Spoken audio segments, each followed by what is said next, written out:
विरोधी पक्षनेते देवेंद्र फडणवीस यांची चौकशी सुरू आहे। या संदर्भात बोलण्यासाठी आपल्यासोबत आहेत भाजपचे पदाधिकारी मोहित कंबोज। मोहित जी, देवेंद्र फडणवीस यांची जवळपास तासभर झाली चौकशी सुरू आहे, काय प्रतिक्रिया द्याल?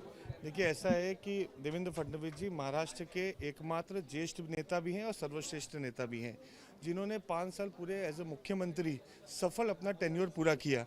और हमने देखा कि चाहे कोई भी एडमिनिस्ट्रेटिव हो या महाराष्ट्र को महाराष्ट्र बनाने की ओर देवेंद्र जी 14 से 19 की ओर लेके गए।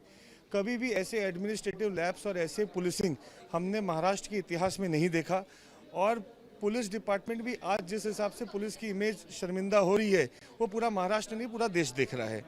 तो मेरा ऐसा मानना है, जिस हिसाब से एक विसल ब्लोअर जिन्होंने ये उजागर किया, उनको ये संबंध आए, वो कॉपरेट करें। लेकिन ये खुद में एक बहुत शर्मिंदगी की बात है कि जो तुम्हारे भ्रष्टाचार को उजागर करता है, तुम उसको ही कहीं ना कहीं अटकाने का और उसको ही कहीं ना कहीं फंसाने का काम करते हो। आदित्य ठाकरे यांची एक प्रतिक्रिया समोर आली आणि ते म्हणतात की कुठेही सूडबुद्धीनं ही कारवाई केली जात नाही।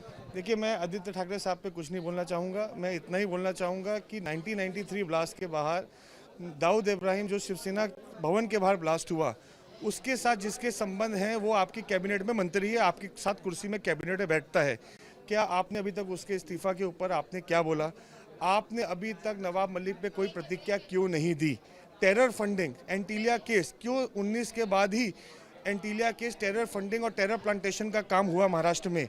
आज इतना बड़ी घटना हुई और कहीं ना कहीं ये लिंक पूरे नवाब मलिक या उनके साथ जुड़े हुए दाऊद इब्राहिम तक जाते हैं। उस पर आदित्य ठाकरे साहब को क्या बोलना है, मेरा उनसे प्रश्न है। अजित पवार यांची ही प्रतिक्रिया आली। ते म्हणतात की सगळ्याच पक्षांनी अशा पद्धतीचं नोटिसीचं राजकारण किंवा नोटीस पाठवणं हे चुकीचं आहे, अशा अर्थाचं त्याचं विधान होतं। अर्थात त्यांनी सगळ्याच पक्षाचा याचा उल्लेख होता। देखिए, ऐसा है कि मेरा ऐसा मानना है कि नोटिस भेजना किसी के हाथ में नहीं है, ये एक सिस्टम है। और सिस्टम में आज अगर कोई गुनहगार है या किसी को एजेंसीज को लगता है कि किसी को नोटिस भेजना चाहिए, उसको भेजा जाता है। कोऑपरेट करना सामने वाले का काम है। नोटिस से डरते हो कि नोटिस का जवाब देते हो? अगर तुमने कुछ गलत किया नहीं है तो डरने की बात क्या है?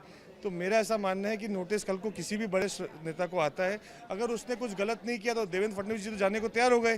तो पुलिस ने फोन करके बोला कि हम स्टेटमेंट लेने को आएंगे, तो स्टेटमेंट लेने यहाँ पे स्वयं आ गए। बाकी एनसीपी और शिवसेना के, कांग्रेस के नेता नोटिस से घबराते क्यों है? ऐसी घबराहट किस बात की है? उनके जब भ्रष्टाचार पर सवाल पूछा जाता है तो वो एजेंसीज को टीका टिप्पणी करते हैं, उन पे भ्रष्टाचार के झूठे झूठे आरोप लगाते हैं। मंगलवार को संजय राउत ने जो आरोप पिछले प्रेस कॉन्फ्रेंस में लगाए थे, उस सब का उत्तर मैं दूंगा।